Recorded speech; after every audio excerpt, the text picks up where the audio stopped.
নমস্কার বন্ধু, তোমরা সবাই কেমন আছো? আশা করি তোমরা ভালো আছো। আর আমাদের আজকে কলকাতাতে প্রচুর বৃষ্টি হয়েছে, খুব মেঘ ডাকছে, হয়তো মেঘ ডাকছে তোমরা শুনতেও পাচ্ছ। আর অন্য জায়গায় বৃষ্টিটা হয়েছে। এবার মানে প্রত্যেকের জানটা ঠান্ডা হয়েছে, এই বৃষ্টিটা সবাই অপেক্ষা করার ছিল। যাই হোক, দেখো রান্না করেছি।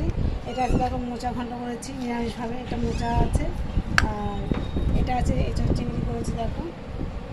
আর এটা আছে মাছের, সেটা তেলাপিয়া মাছের ঝাল বানিয়েছি ব্যাস। আর দেখো, সে কালকের তো একটু লোটে মাছ আছে বলেছিলাম, কালকে লোটে মাছটা।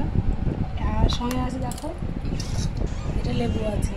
আর দেখো, সবাইকে পাতে পাতে ভাত দিয়েছি। দাদাভাইকে দেখো ভাত খাচ্ছে, দাদাভাইকে ভাত দিয়েছি দেখো, সে ভাত খাচ্ছে। তার খেতে দেরি হয়ে গেছে আজকে, যদিও মেঘ ডাকার জন্য বৃষ্টি হচ্ছিল খুব। আমি মেঘ ডাকার প্রচণ্ড ভয় পাই, সমস্ত জানলা দরজা সব বন্ধ এবং পাখা টাকা সব বন্ধ। কাউকে কোনো বিরতিতে খুলতেও দেবো না, কিছু করতে দেবো না। ভালো লাগলে বন্ধুরা লাইক করবে, শেয়ার করবে, কমেন্ট করবে, বৃষ্টি হয়েছে।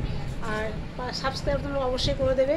রাখি বন্ধুরা, গুড নাইট, শুভরাত্রি, টাটা। আর তার মধ্যে দেখো, এই দেখো আজকে দেখো এটা বদমাশি করছে একভাবে